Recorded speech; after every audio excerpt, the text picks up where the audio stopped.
ఆదికాండము 41వ అధ్యాయము. 2 గడిచిన తరువాత ఫరో ఒక కల కనెను. అందులో అతడు ఏటి దగ్గర నిలిచియుండగా చూపునకు అందమైనవియు బలిసినవియునైన 7 ఆవులు ఏటిలో నుండి పైకి వచ్చుచు జమ్ములో మేయుచుండెను.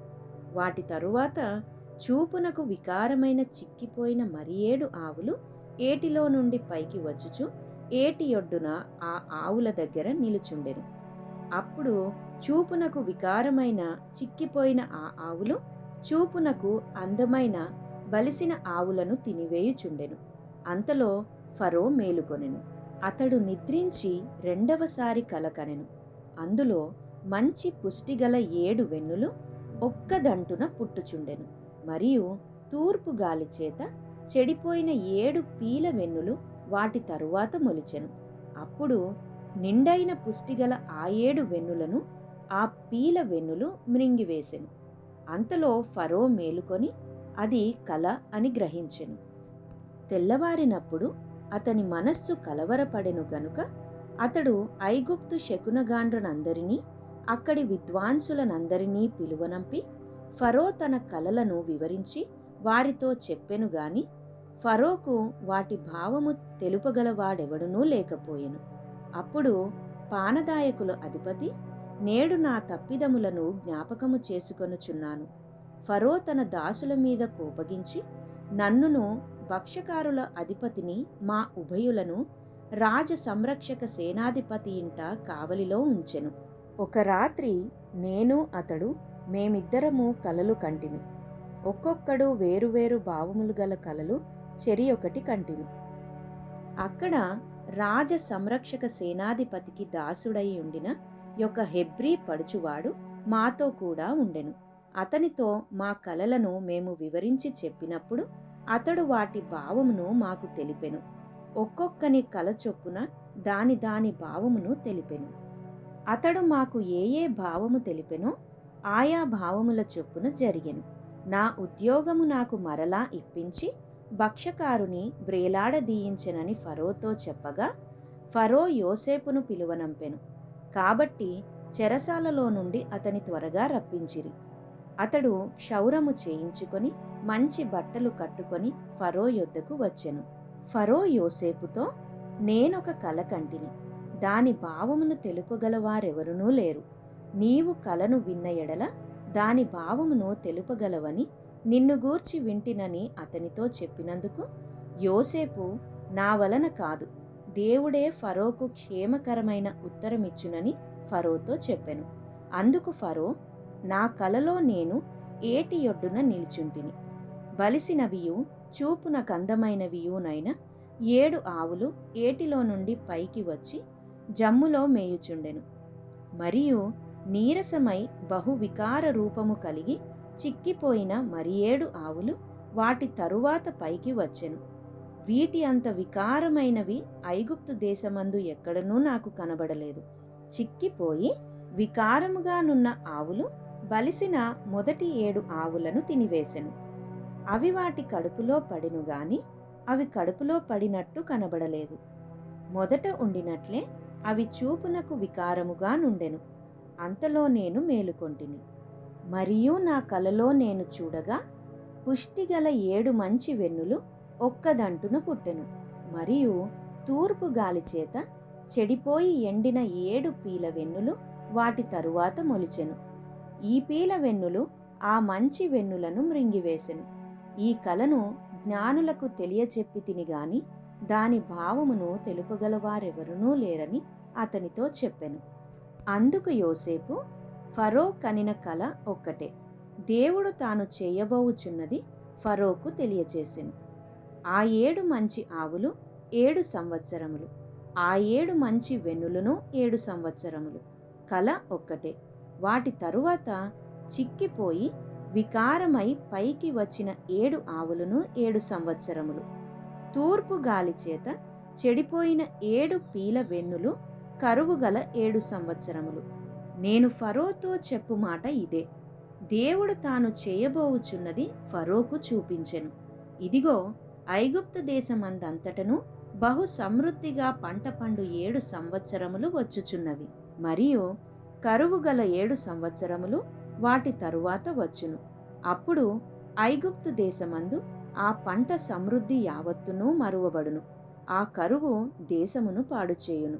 దాని తరువాత కలుగు కరువు చేత దేశమందు ఆ పంట సమృద్ధి తెలియబడకపోవును.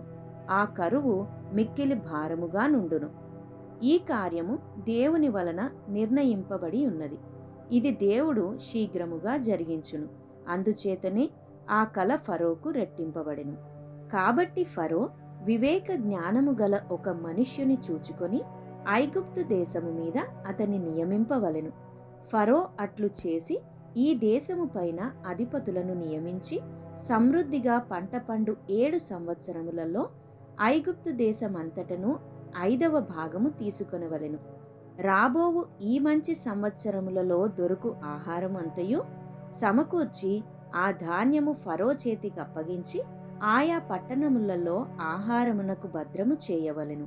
కరువు చేత ఈ దేశము నశించిపోకుండా ఆ ఆహారము ఐగుప్తు దేశములో రాబోవు కరువు సంవత్సరములు 7 ఈ దేశమందు సంగ్రహముగా నుండునని ఫరోతో చెప్పెను. ఆ మాట ఫరో దృష్టికిని అతని సమస్త సేవకుల దృష్టికిని యుక్తమై ఉండెను గనుక అతడు తన సేవకులను చూచి, ఇతని వలె దేవుని ఆత్మగల మనుష్యుని కనుగొనగలమా అని అనెను. మరియు ఫరో, దేవుడు ఇదంతయు నీకు తెలియపరిచెను గనుక నీవలే వివేక జ్ఞానములు గలవారెవరునూ లేరు. నీవు నా ఇంటికి అధికారివై ఉండవలెను. నా ప్రజలందరూ నీకు విధేయులై ఉందురు. సింహాసన విషయములో మాత్రమే నేను నీకంటే పైవాడనై ఉందునని యోసేపుతో చెప్పెను.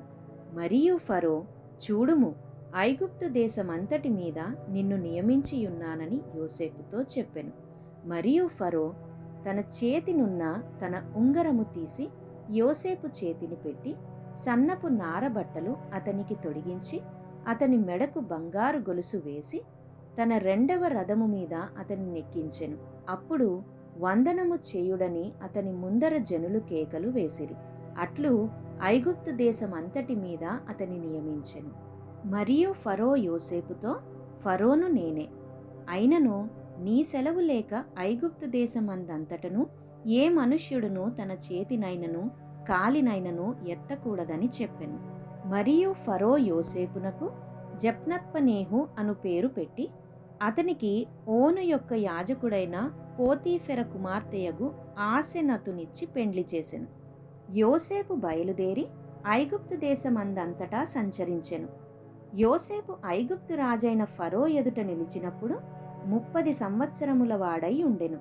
అప్పుడు యోసేపు ఫరో ఎదుట నుండి వెళ్ళి ఐగుప్తు దేశమందంతటా సంచారము చేసెను.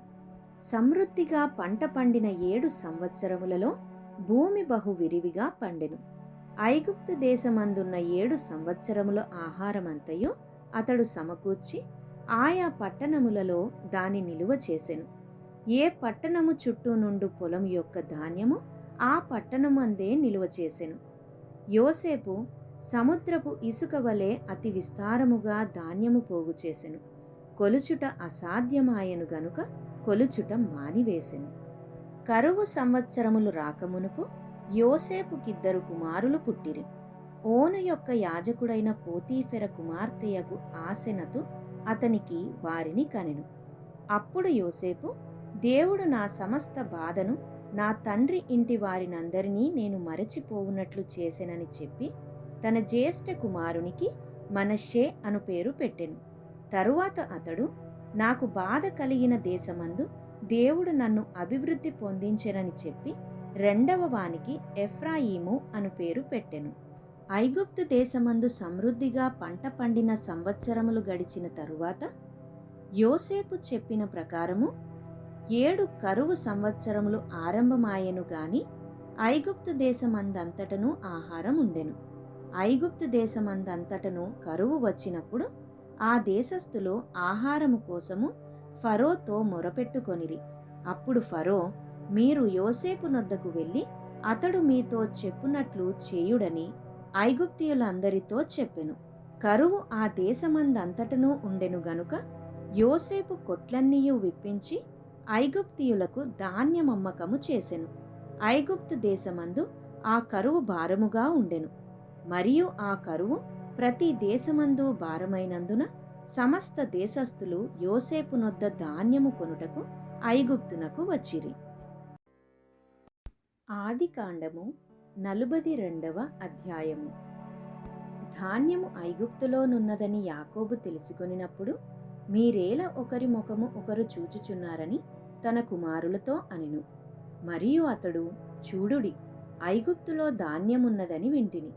మనము చావక బ్రతుకునట్లు మీరు అక్కడికి వెళ్ళి మన కొరకు అక్కడ నుండి ధాన్యము కొనుక్కొని రండని చెప్పగా, యోసేపు 10 మంది అన్నలు ఐగుప్తులో ధాన్యము కొనబోయిరి. అయినను ఇతనికి హాని సంభవించునేమో అని యాకోబు యోసేపు తమ్ముడగు బెన్యామీనును అతని అన్నలతో పంపినవాడు కాడు. కరువు కనాను దేశములో ఉండెను గనుక ధాన్యము కొనవచ్చిన వారితో కూడా ఇశ్రాయేలు కుమారులును వచ్చిరి. అప్పుడు యోసేపు ఆ దేశమంతటి మీద అధికారి అయి ఉండెను. అతడే ఆ దేశ ప్రజలందరికీ ధాన్యమమ్మకము చేయువాడు గనుక యోసేపు సహోదరులు వచ్చి ముఖములు నేలను మోపి అతనికి వందనము చేసిరి. యోసేపు తన సహోదరులను చూచి వారిని గురుతుపట్టి వారికి అన్యుని వలె కనబడి వారితో కఠినముగా మాటలాడి, మీరెక్కడ నుండి వచ్చితిరని అడిగెను. అందుకు వారు, ఆహారము కొనుటకు కనాను దేశము నుండి వచ్చితిమనిరి. యోసేపు తన సహోదరులను గుర్తుపట్టెను గాని వారతని గుర్తుపట్టలేదు. యోసేపు వారిని గూర్చి తాను కనిన కలలు జ్ఞాపకము చేసుకొని, మీరు వేగులవారు, ఈ దేశము గుట్టు తెలుసుకొన వచ్చితిరని వారితోననగా, వారు, లేదు ప్రభువా, నీ దాసులమైన మేము ఆహారము కొనుటకే వచ్చితిమి. మేమందరము ఒక్క మనుష్యుని కుమారులము. మేము యథార్థవంతులమే గాని నీ దాసులమైన మేము వేగులవారము కామని అతనితో చెప్పిరి. అయితే అతడు, లేదు, ఈ దేశము గుట్టు తెలుసుకొనుటకై వచ్చితిరని వారితో అనెను. అందుకు వారు, నీ దాసులమైన మేము 12 మంది సహోదరులము. కనాను దేశములోనున్న ఒక్క మనుష్యుని కుమారులము. ఇదిగో, కనిష్ఠుడు నేడు మా తండ్రి యొద్ద ఉన్నాడు, ఒకడు లేడు అని ఉత్తరమిచ్చిరి. అయితే యోసేపు, మీరు వేగుల వారని నేను మీతో చెప్పిన మాట నిజమే. దీనివలన మీ నిజము తెలియబడును. ఫరో జీవము తోడు మీ తమ్ముడు ఇక్కడికి వచ్చితేనే గాని మీరిక్కడ నుండి వెళ్ళకూడదు. మీ తమ్ముని తీసుకొని వచ్చుటకు మీలో ఒకని పంపుడి. అయితే మీరు బంధింపబడి ఉందురు. అట్లు మీలో సత్యమున్నదో లేదో మీ మాటలు శోధింపబడును. లేని ఎడల ఫరో జీవము తోడు మీరు వేగుల వారిని చెప్పి వారిని 3 దినములు చెరసాలలో వేయించెను. 3వ దినమున యోసేపు వారిని చూచి, నేను దేవునికి భయపడువాడను. మీరు బ్రతుకునట్లు దీని చేయుడి. మీరు యథార్థవంతులైతిరా, మీ సహోదరులలో ఒకడు ఈ చెరసాలలో బంధింపబడవలెను. మీరు వెళ్ళి మీ కుటుంబముల కరువు తీరుటకు ధాన్యము తీసుకొని పోవుడి. మీ తమ్ముని నా యొద్దకు తీసుకొని రండి. అట్లు మీ మాటలు సత్యమైనట్లు కనబడును గనుక మీరు చావరని చెప్పెను. వారట్లు చేసిరి. అప్పుడు వారు, నిశ్చయముగా మన సహోదరుని ఎడల మనము చేసిన అపరాధమునకు శిక్ష పొందుచున్నాము. అతడు మనలను బతిమాలి కొనినప్పుడు మనము అతని వేదన చూచియూ వినకపోతిమి. అందువలన ఈ వేదన మనకు వచ్చెనని ఒకనితో ఒకడు మాటలాడుకొనిరి. మరియు రూబేను, ఈ చిన్నవాని ఎడల పాపము చేయకూడని నేను మీతో చెప్పలేదా? అయినను మీరు వినరైతిరి గనుక అతని రక్తాపరాధము మన మీద మోపబడుచున్నదని వారికుత్తరమిచ్చెను. అయితే ద్విభాషి వారి మధ్య నుండెను గనుక తన మాట యోసేపు గ్రహించనని వారు తెలుసుకొనలేదు. అతడు వారి యొద్ద నుండి అవతలకు పోయి ఏడ్చి మరలా వారి యొద్దకు వచ్చి వారితో మాటలాడి వారిలో షిమ్యోనును పట్టుకొని వారి కన్నుల ఎదుట అతని బంధించెను. మరియు యోసేపు వారి గోనెలను ధాన్యముతో నింపుటకును, ఎవరి రూకలు వారి గోనెలో తిరిగి ఉంచుటకును, ప్రయాణము కొరకు భోజన పదార్థములు వారికిచ్చుటకును ఆజ్ఞ ఇచ్చెను. అతడు వారి ఎడలనిట్లు జరిగించెను. వారు తాము కొనిన ధాన్యమును తమ గాడిదల మీద ఎక్కించుకొని అక్కడ నుండి వెళ్ళిపోయిరి. అయితే వారు దిగిన చోట ఒకడు తన గాడిదకు మేత పెట్టుటకై తన గోనె విప్పినప్పుడు అతని రూకలు కనబడెను. అవి అతని గోనె మూతిలో ఉండెను. అప్పుడతడు, నా రూకలు తిరిగి ఇచ్చివేసినారు, ఇదిగో ఇవి నా గోనెలోనే ఉన్నవని తన సహోదరులతో చెప్పెను. అంతట వారు గుండె చెదిరిపోయిన వారై జడిసి, ఇదేమిటి, దేవుడు మనకిట్లు చేసెనని ఒకనితో ఒకడు చెప్పుకొనిరి. వారు కనాను దేశమందున్న తమ తండ్రి అయిన యాకోబు నొద్దకు వచ్చి తమకు సంభవించినది యావత్తును అతనికి తెలియజేసిరి. ఎట్లనగా, ఆ దేశమునకు ప్రభువైన వాడు మాతో కఠినముగా మాటలాడి మేము ఆ దేశమును వేగు చూడవచ్చిన వారమని అనుకొనెను. అప్పుడు మేము యథార్థవంతులము, వేగుల వారము కాము. 12 మంది సహోదరులము, ఒక్క తండ్రి కుమారులము, ఒకడు లేడు. మా తమ్ముడు నేడు కనాను దేశమందున్న మా తండ్రి యొద్ద ఉన్నాడని అతనితో చెప్పితిమి. అందుకు ఆ దేశపు ప్రభువు మమ్మును చూచి, మీరు యథార్థవంతులని దీని వలన నేను తెలిసికొందును. మీ సహోదరులలో ఒకరిని నా యొద్ద విడిచిపెట్టి మీ కుటుంబములకు కరువు తీరునట్లు ధాన్యము తీసుకొని పోయి నా యొద్దకు ఆ చిన్నవాని తోడుకొని రండి. అప్పుడు మీరు యథార్థవంతులే గాని వేగులవారు కారని నేను తెలుసుకొని మీ సహోదరుని మీకప్పగించెదను. అప్పుడు మీరు ఈ దేశమందు వ్యాపారము చేసుకొనవచ్చునని చెప్పెననిది. వారు తమ గోనెలను కుమ్మరించినప్పుడు ఎవరి రూకల మూట వారి గోనెలో ఉండెను. వారును వారి తండ్రియు ఆ రూకల మూటలు చూచి భయపడిరి. అప్పుడు వారి తండ్రి అయిన యాకోబు వారిని చూచి, మీరు నన్ను పుత్రహీనునిగా చేయుచున్నారు. యోసేపు లేడు, షిమ్యోను లేడు, మీరు బెన్యామీనును కూడా తీసుకొని పోవుదురు. ఇవన్నీయూ నాకు ప్రతికూలముగా ఉన్నవని వారితో చెప్పెను. అందుకు రూబేను, నేనతని నీ యొద్దకు తీసుకొని రాని ఎడల నా 2 కుమారులను నీవు చంపవచ్చును. అతని నా చేతికప్పగించుము. అతని మరలా నీ యొద్దకు తీసుకొని వచ్చి అప్పగించెదనని తన తండ్రితో చెప్పెను. అయితే అతడు, నా కుమారుని మీతో వెళ్ళనీయను. ఇతని అన్న చనిపోయెను, ఇతడు మాత్రమే మిగిలియున్నాడు. మీరు పోవు మార్గమున ఇతనికి హాని సంభవించిన ఎడల నెరసిన వెండ్రుకలు గల నన్ను మృతుల లోకములోనికి దుఃఖముతో దిగిపోవున్నట్లు చేయుదురని చెప్పెను. ఆదికాండము 43వ అధ్యాయము.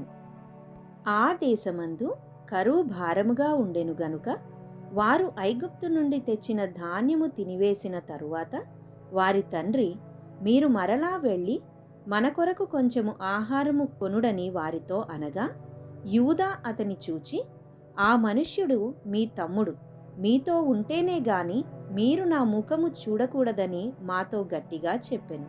కాబట్టి నీవు మా తమ్ముని మాతో కూడా పంపిన ఎడల మేము వెళ్ళి నీ కొరకు ఆహారము కొందుము. నీవు వానిని పంపనొల్లని ఎడల మేము వెళ్ళము. ఆ మనుష్యుడు, మీ తమ్ముడు మీతో లేని ఎడల మీరు నా ముఖము చూడకూడదని మాతో చెప్పెననెను.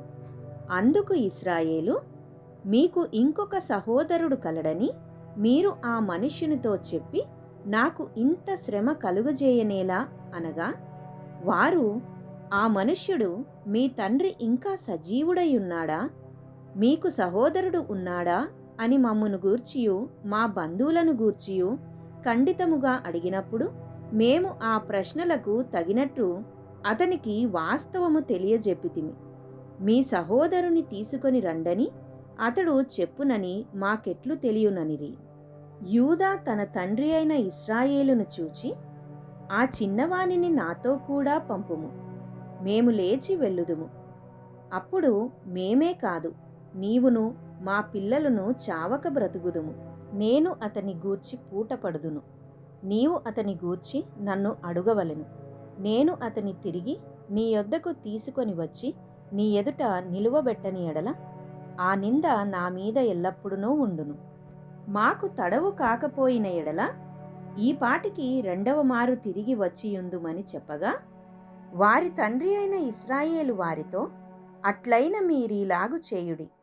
ఈ దేశమందు ప్రసిద్ధములైనవి అనగా కొంచెము మస్తకి, కొంచెము తేనె, సుగంధ ద్రవ్యములు, బోళము, పిస్తాచకాయలు, బాదము కాయలు, మీ గోనెలలో వేసుకొని ఆ మనుష్యునికి కానుకగా తీసుకొని పోవుడి. రెట్టింపు రూకలు మీరు తీసుకొనిడి. మీ గోనెల మూతిలో ఉంచబడి తిరిగి వచ్చిన రూకలు కూడా చేత పట్టుకొని పోయి మరలా ఇచ్చివేయుడి. ఒకవేళ అది పొరబాటై ఉండును. మీ తమ్ముని తీసుకొని లేచి ఆ మనుష్యుని యొద్దకు తిరిగి వెళ్ళుడి. ఆ మనుష్యుడు మీ ఇతర సహోదరుని బెన్యామీనుని మీకప్పగించున్నట్లు సర్వశక్తుడైన దేవుడు ఆ మనుష్యుని ఎదుట మిమ్మును కరుణించునుగాక. నేను పుత్రహీనుడనై ఉండవలసిన ఎడల పుత్రహీనుడనగుదునని వారితో చెప్పెను. ఆ మనుష్యులు ఆ కానుకను తీసుకొని చేతులలో రెట్టింపు రూకలను తమ వెంట బెన్యామీనును తీసుకొని లేచి ఐగుప్తునకు వెళ్ళి యోసేపు ఎదుట నిలిచిరి. యోసేపు వారితోనున్న బెన్యామీనును చూచి తన గృహ నిర్వాహకునితో, ఈ మనుష్యులను ఇంటికి తీసుకొని పోయి ఒక వేటను కోసి వంట సిద్ధము చేయించుము. మధ్యాహ్నమందు ఈ మనుష్యులు నాతో భోజనము చేయుదురని చెప్పెను. యోసేపు చెప్పినట్లు అతడు చేసి ఆ మనుష్యులను యోసేపు ఇంటికి తీసుకొని పోయెను. ఆ మనుష్యులు యోసేపు ఇంటికి రప్పింపబడినందున వారు భయపడి, మొదట మన గోనెలలో తిరిగి పెట్టబడిన రూకల నిమిత్తము అతడు మన మీదికి అకస్మాత్తుగా వచ్చి మీద పడి మనలను దాసులుగా చెరపట్టి మన గాడిదలను తీసుకొనుటకు లోపలికి తెప్పించెననుకొనిరి. వారు యోసేపు గృహ నిర్వాహకుని యొద్దకు వచ్చి ఇంటి ద్వారమున అతనితో మాటలాడి, అయ్యా, ఒక మనవి. మొదట మేము ఆహారము కొనుటకే వచ్చితిమి. అయితే మేము దిగిన చోటికి వచ్చి మా గోనెలను విప్పినప్పుడు, ఇదిగో మా రూకల తూనికెకు సరిగా ఎవరి రూకలు వారి గోనెమూతిలో నుండెను. అవి చేత పట్టుకొని వచ్చితిమి. ఆహారము కొనుటకు మరి రూకలను తీసుకొని వచ్చితిమి. మా రూకలను మా గోనెలో నెవరు వేసిరో మాకు తెలియదని చెప్పిరి. అందుకతడు, మీకు క్షేమమగునుగాక, భయపడకుడి. మీ పితరుల దేవుడైన మీ దేవుడు మీకు మీ గోనెలలో ధనమిచ్చెను. మీ రూకలు నాకు ముట్టినవని చెప్పి షిమ్యోనును వారి యొద్దకు తీసుకొని వచ్చెను. ఆ మనుష్యుడు వారిని యోసేపు ఇంటికి తీసుకొని వచ్చి వారికి నీళ్ళియ్యగా వారు కాళ్ళు కడుగుకొనిరి. మరియు అతడు వారి గాడిదలకు మేత వేయించెను. అక్కడ తాము భోజనము చేయవలెనని వినిరి గనుక మధ్యాహ్నమందు యోసేపు వచ్చు వేళకు తమ కానుకను సిద్ధము చేసిరి. యోసేపు ఇంటికి వచ్చినప్పుడు వారు తమ చేతులలోనున్న కానుకను ఇంటిలోనికి తెచ్చి అతనికిచ్చి అతనికి నేలను సాగిలపడిరి. అప్పుడు, మీరు చెప్పిన ముసలివాడైన మీ తండ్రి క్షేమముగా ఉన్నాడా? అతడు ఇంకా బ్రతికియున్నాడా అని వారి క్షేమ సమాచారము అడిగినందుకు వారు, నీ దాసుడైన మా తండ్రి ఇంకా బ్రతికియున్నాడు, క్షేమముగానున్నాడని చెప్పి వంగి సాగిలపడిరి. అప్పుడతడు కన్నులెత్తి తన తల్లి కుమారుడును తన తమ్ముడైన బెన్యామీనును చూచి, మీరు నాతో చెప్పిన మీ తమ్ముడు ఇతడేనా అని అడిగి, నా కుమారుడా, దేవుడు నిన్ను కరుణించునుగాక అనెను. అప్పుడు తన తమ్ముని మీద యోసేపునకు ప్రేమ పొర్లుకొని వచ్చెను గనుక అతడు త్వరపడి ఏడ్చుటకు చోటు వెతికి లోపలి గదిలోనికి వెళ్ళి అక్కడ ఏడ్చెను. అప్పుడు అతడు ముఖము కడుగుకొని వెలుపలికి వచ్చి తన్ను తాను అణచుకొని భోజనము వడ్డించుడని చెప్పెను. అతనికిని వారికిని అతనితో భోజనము చేయుచున్న ఐగుప్తీయులకును వేరువేరుగా వడ్డించిరి. ఐగుప్తీయులు హెబ్రీలతో కలిసి భోజనము చేయరు, అది ఐగుప్తీయులకు హేయము. జ్యేష్ఠుడు మొదలుకొని కనిష్ఠుని వరకు వారు అతని ఎదుట తమ తమ ఈడు చొప్పున కూర్చుండిరి గనుక ఆ మనుష్యులు ఒకని వైపు ఒకడు చూచి ఆశ్చర్యపడిరి. మరియు అతడు తన ఎదుట నుండి వారికి వంతులెత్తి పంపెను. బెన్యామీను వంతు వారందరి వంతుల కంటే 5 అంతలు గొప్పది. వారు విందు ఆరగించి అతనితో కలిసి సంతుష్టిగా త్రాగిరి. ఆదికాండము 44వ అధ్యాయము.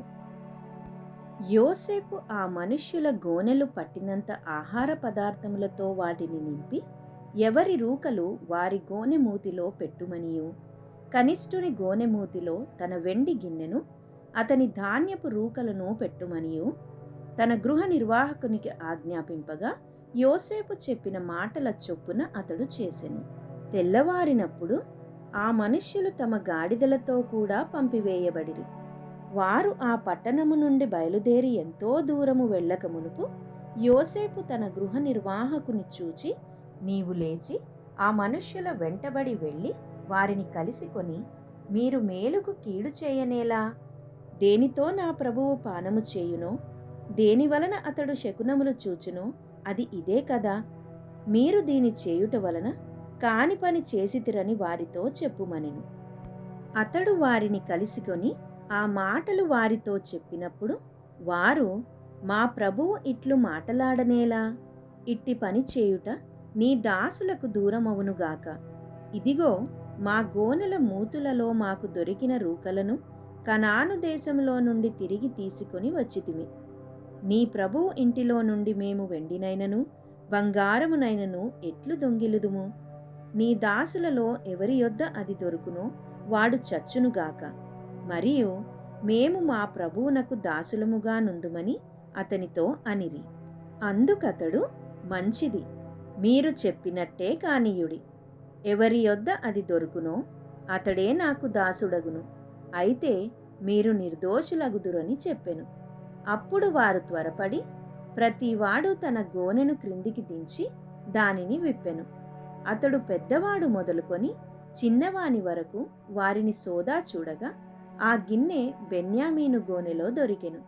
కావున వారు తమ బట్టలు చింపుకొని ప్రతివాడు తన గాడిద మీద గోనెలు ఎక్కించుకొని తిరిగి పట్టణమునకు వచ్చిరి. అప్పుడు యూదాయును అతని సహోదరులను యోసేపు ఇంటికి వచ్చిరి. అతడింకా అక్కడనే ఉండెను గనుక వారు అతని ఎదుట నేలను సాగిలపడిరి. అప్పుడు యోసేపు, మీరు చేసిన ఈ పని ఏమిటి? నా వంటి మనుష్యుడు శకునము చూచి తెలుసుకొనునని మీకు తెలియదా అని వారితో అనగా, యూదా ఇట్లనెను, ఏలిన వారితో ఏమి చెప్పగలము? ఏమందుము? మేము నిర్దోషులమని ఎట్లు కనుపరచగలము? దేవుడే నీ దాసుల నేరము కనుగొనెను. ఇదిగో, మేమును ఎవని యొద్ద ఆ గిన్నె దొరికెనో వాడును ఏలిన వారికి దాసులమగుదుమనెను. అందుకతడు, అట్లు చేయుట నాకు దూరమవునుగాక. ఎవని చేతిలో ఆ గిన్నె దొరికెనో వాడే నాకు దాసుడుగా నుండును. మీరు మీ తండ్రి యొద్దకు సమాధానముగా వెళ్ళుడని చెప్పగా, యూదా అతని సమీపించి, ఏలినవాడా, ఒక మనవి, ఒక మాట ఏలిన వారితో తమ దాసుని చెప్పుకొననిమ్ము. తమ కోపము తమ దాసుని మీద రవులు కొననీయకుము. తమరు ఫరో అంతవారు గదా. ఏలినవాడు, మీకు తండ్రి అయినను సహోదరుడైనను ఉన్నాడా అని తమ దాసులను అడిగెను. అందుకు మేము, మాకు ముసలివాడైన తండ్రియు అతని ముసలితనమున పుట్టిన ఒక చిన్నవాడును ఉన్నారు. వాని సహోదరుడు చనిపోయెను. వాని తల్లికి వాడొక్కడే మిగిలియున్నాడు. వాని తండ్రి వానిని ప్రేమించుచున్నాడని చెప్పితిమి. అప్పుడు తమరు, నేనతని చూచుటకు అతని నా యొద్దకు తీసుకొని రండని తమ దాసులతో చెప్పితిరి. అందుకు మేము, ఆ చిన్నవాడు తన తండ్రిని విడువలేడు. వాడు తన తండ్రిని విడిచిన ఎడల వాని తండ్రి చనిపోవునని ఏలిన వారితో చెప్పితిమి. అందుకు తమరు, మీ తమ్ముడు మీతో రాని ఎడల మీరు మరలా నా ముఖము చూడకూడదని తమ దాసులతో చెప్పితిరి. కాబట్టి నా తండ్రి అయిన తమ దాసుని యొద్దకు మేము వెళ్ళి ఏలిన వారి మాటలను అతనికి తెలియజేసితిమి. మా తండ్రి, మీరు తిరిగి వెళ్ళి మన కొరకు కొంచెము ఆహారము కొనుక్కొని రండని చెప్పినప్పుడు మేము అక్కడికి వెళ్ళలేము. మా తమ్ముడు మాతో కూడా ఉండిన ఎడల వెళ్ళుదుము. మా తమ్ముడు మాతోనుంటేనే గాని ఆ మనుష్యుని ముఖము చూడలేమని చెప్పితిమి. అందుకు తమ దాసుడైన నా తండ్రి, నా భార్య నాకిద్దరిని కనినని మీరెరుగుదురు. వారిలో ఒకడు నా యొద్ద నుండి వెళ్ళిపోయెను. అతడు నిశ్చయముగా దుష్ట మృగముల చేత చీల్చబడిననుకొంటిని. అప్పటి నుండి అతడు నాకు కనబడలేదు. మీరు నా ఎదుట నుండి ఇతని తీసుకొని పోయిన తరువాత ఇతనికి హాని సంభవించిన ఎడల నెరసిన వెండ్రుకలు గల నన్ను మృతుల లోకములోనికి దుఃఖముతో దిగిపోవునట్లు చేయుదురని మాతో చెప్పెను. కావున తమ దాసుడైన నా తండ్రి యొద్దకు నేను వెళ్ళినప్పుడు ఈ చిన్నవాడు మా యొద్ద లేని ఎడల అతని ప్రాణము ఇతని ప్రాణముతో పెనవేసుకొని ఉన్నది గనుక ఈ చిన్నవాడు మా యొద్ద లేకపోవుట అతడు చూడగానే చనిపోవును. అట్లు తమ దాసులమైన మేము నెరసిన వెండ్రుకలు గల తమ దాసుడైన మా తండ్రిని మృతుల లోకంలోనికి దుఃఖముతో దిగిపోవున్నట్లు చేయుదుము. తమ దాసుడనైన నేను ఈ చిన్నవానిని గూర్చి నా తండ్రికి పూటపడి, నీ యొద్దకు నేనతని తీసుకొని రాని ఎడల నా తండ్రి దృష్టి యందు ఆ నింద నా మీద ఎల్లప్పుడూ ఉండునని చెప్పి తిని. కాబట్టి తమ దాసుడనైన నన్ను ఈ చిన్నవానికి ప్రతిగా ఏలిన వారికి దాసునిగా నుండనిచ్చి, ఈ చిన్నవాని తన సహోదరులతో వెళ్ళనిమ్ము. ఈ చిన్నవాడు నాతో కూడా లేని ఎడల నా తండ్రి యొద్దకు నేనెట్లు వెళ్ళగలను? వెళ్ళిన ఎడల నా తండ్రికి వచ్చు అపాయము చూడవలసి వచ్చునని చెప్పెను. ఆదికాండము 45వ అధ్యాయము. అప్పుడు యోసేపు తన యొద్ద నిలిచిన వారందరి ఎదుట తన్ను తాను అణుచుకొనజాలక, నా యొద్ద నుండి ప్రతి మనుష్యుని వెలుపలికి పంపివేయుడని బిగ్గరగా చెప్పెను. యోసేపు తన సహోదరులకు తన్ను తాను తెలియచేసుకొనినప్పుడు ఎవరునూ అతని యొద్ద నిలిచి ఉండలేదు. అతడు ఎలుగెత్తి ఏడవగా ఐగుప్తీయులను ఫరో ఇంటివారును వినిరి. అప్పుడు యోసేపు, నేను యోసేపును, నా తండ్రి ఇంకా బ్రతికియున్నాడా అని అడిగినప్పుడు అతని సహోదరులు అతని సముఖమందు తొందరపడి అతనికి ఉత్తరం ఇయ్యలేకపోయిరి. అంతట యోసేపు, నా దగ్గరకు రండని తన సహోదరులతో చెప్పినప్పుడు వారు అతని దగ్గరకు వచ్చిరి. అప్పుడతడు, ఐగుప్తునకు వెళ్ళునట్లు మీరు అమ్మివేసిన మీ సహోదరుడైన యోసేపును నేనే. అయినను నేనిక్కడికి వచ్చినట్లు మీరు నన్ను అమ్మివేసినందుకు దుఃఖపడకుడి. అది మీకు సంతాపము పుట్టింపనీయకుడి. ప్రాణరక్షణ కొరకు దేవుడు మీకు ముందుగా నన్ను పంపించెను. 2 సంవత్సరముల నుండి కరువు దేశములోనున్నది. సేద్యమైనను కోతయైనను లేని సంవత్సరములు ఇంకా 5 వచ్చును. మిమ్మును ఆశ్చర్యముగా రక్షించి దేశములో మిమ్మును శేషముగా నిలుపుటకును ప్రాణముతో కాపాడుటకును దేవుడు మీకు ముందుగా నన్ను పంపించెను. కాబట్టి దేవుడే గాని మీరు నన్నిక్కడికి పంపలేదు.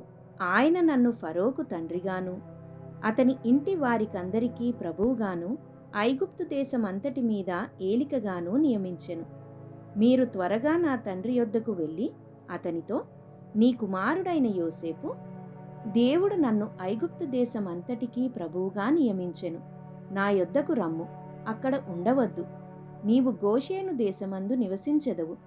అప్పుడు నీవును నీ పిల్లలును నీ పిల్లల పిల్లలును నీ గొర్రెల మందలును నీ పశువులును నీకు కలిగినది యావత్తును నాకు సమీపముగా నుండును.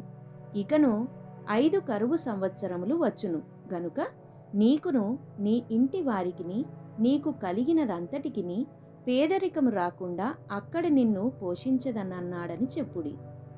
ఇదిగో మీతో మాటలాడుచున్నది నా నోరే అని మీ కన్నులను నా తమ్ముడైన బెన్యామీను కన్నులను చూచుచున్నవి.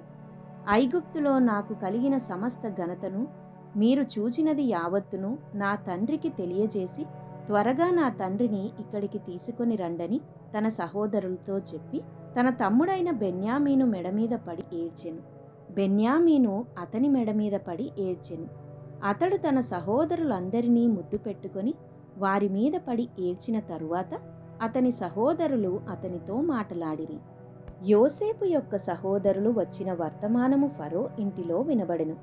అది ఫరోకును అతని సేవకులకును ఇష్టముగా నుండెను.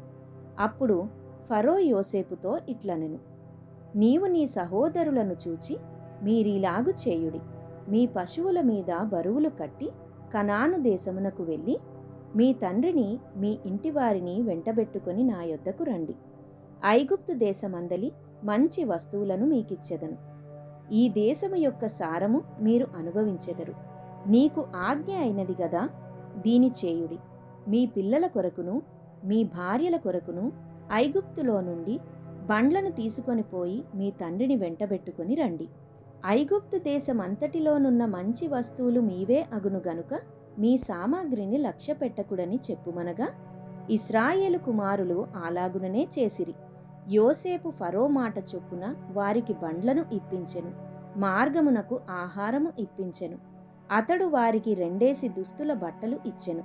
బెన్యామీనుకు 300 తులముల వెండియును 5 దుస్తుల బట్టలు ఇచ్చెను. అతడు తన తండ్రి నిమిత్తము ఐగుప్తులోనున్న మంచి వస్తువులను మోయుచున్న 10 గాడిదలను, మార్గమునకు తన తండ్రి నిమిత్తము ఆహారమును ఇతర ధాన్యమును తినుబండములను మోయుచున్న 10 ఆడుగాడిదలను పంపెను. అప్పుడతడు తన సహోదరులను సాగనంపి వారు బయలుదేరుచుండగా మార్గమందు కలహపడకుడని వారితో చెప్పెను.